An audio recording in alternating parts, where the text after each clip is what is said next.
In this video, we're going to cover the top 5 skills you need to develop to become a great course creator, or for that matter, anything that you're doing that requires you to connect with an audience and drive changes for them. So it could be a course, it could be a coaching program, but these are the top 5 skills that I would recommend.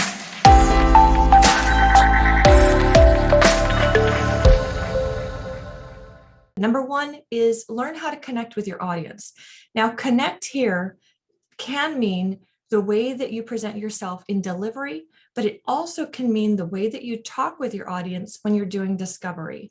So you will get so much out of your conversations with your audience when you're first doing some of your analysis, and then later after you deliver your program, to find out how well it worked for them. And that gives you an opportunity to cover anything that may have been missed and to help give some tailored feedback to them. So that connection is really important, whether you're talking one-on-one on a phone call just to get to know their needs, to see how it went, or if you're delivering some content. So connection is super important. You can get information on how to improve connection through a lot of online courses on sales and delivery and that sort of thing, but make sure you're finding something that is customer and audience focused, because we want to do something that's good for them, not just good for you, not manipulation, but more along the lines of persuasion, helping people make the changes that they already signed up to make for themselves. The second one is adult learning. And of course, this is my specialty. I love learning about adult learning,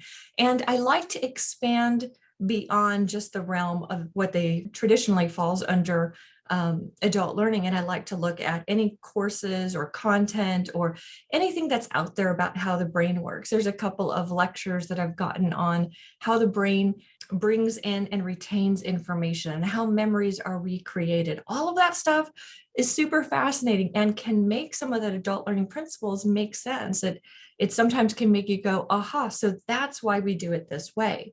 It also makes sense when you hear terms like micro learning or gamification. What you're really doing is chunking things down and retaining attention and stuff like that. So when you go into depth on how the brain works or how transformation occurs, you can go outside of the world of adult learning, but there's so much in the world of adult learning too. So really seeking to understand how the brain takes in information and processes it and makes sense of it. And what is the difference between people who learn things and then don't follow through on it, and people who learn things and do follow through on it, because that can be really important.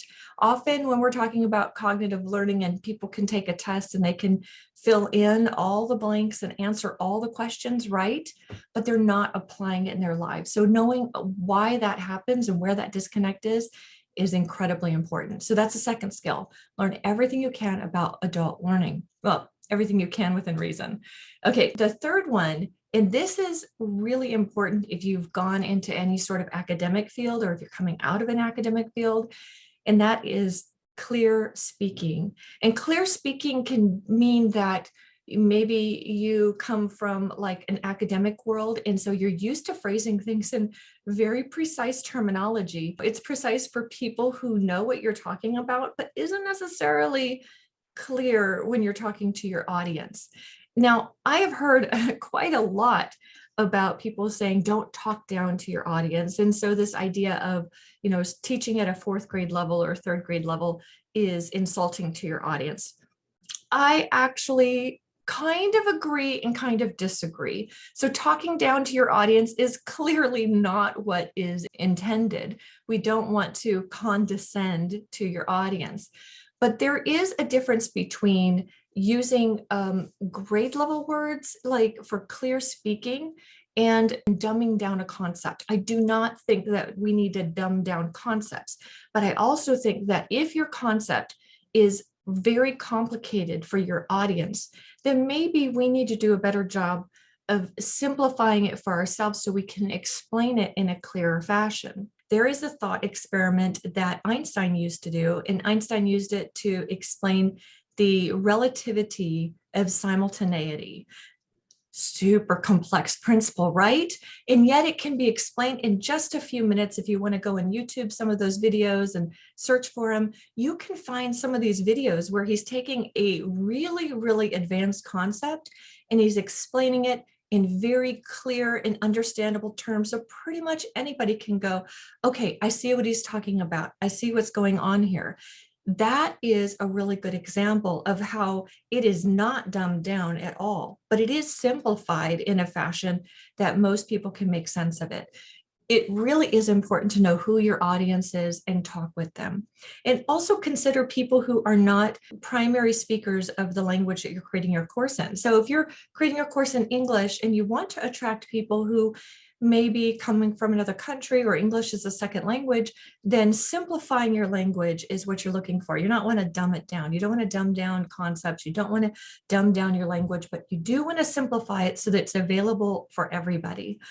Now, what I found is when you simplify your concepts, you actually are doing a lot better job of articulating what you really, really mean. So if your concept is complicated, go back to the drawing table. Can you add a story or an analogy or a thought experiment so that you can make it clearer to your audience? Okay, so that's the third one, clear communication.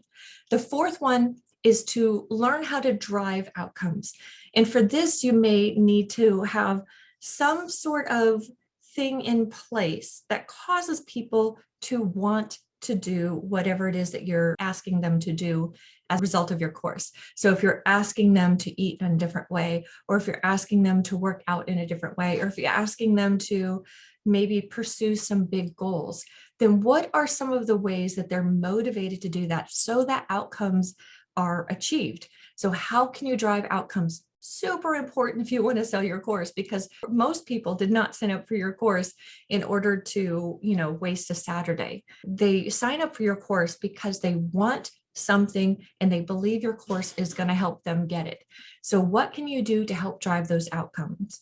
Now, sometimes you can set up some sort of accountability in which people are reporting in on it. When people state what their goal is, and then they know they have to self-report later to a buddy or a friend or a group, that can be helpful for motivating them to make those outcomes.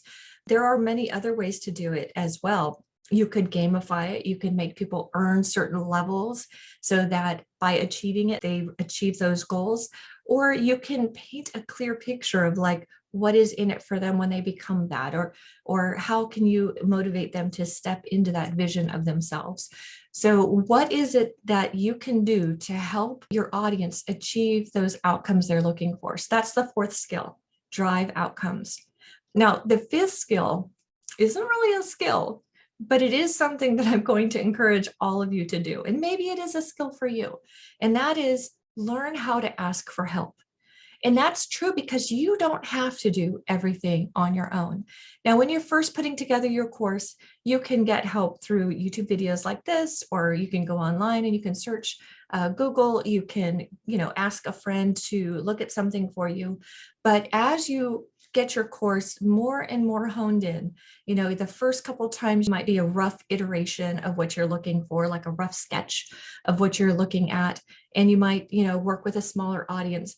But as you hone in on your course and you're pretty sure about all the activities and you know exactly what you want to say and how to say it, and which stories to use, as you get more and more finalized, you may need to get help with your visuals, or you may need to get help with your video editing, or whatever it is that you need. I want you to start thinking in terms of how can you get the help that you need. So I hope this is helpful. I'm going to go through the 5 real quick. The first is to learn everything you can about connecting with your audience. The second is to learn about adult learning. How does the brain work? The third is to learn to speak clear, simple, clear messaging that makes that concept, sometimes complicated concept, understandable and accessible to your audience. The fourth is to drive outcomes. And the fifth is to get help. I hope this helps you. There are plenty of other videos to choose from. I will see you the next time.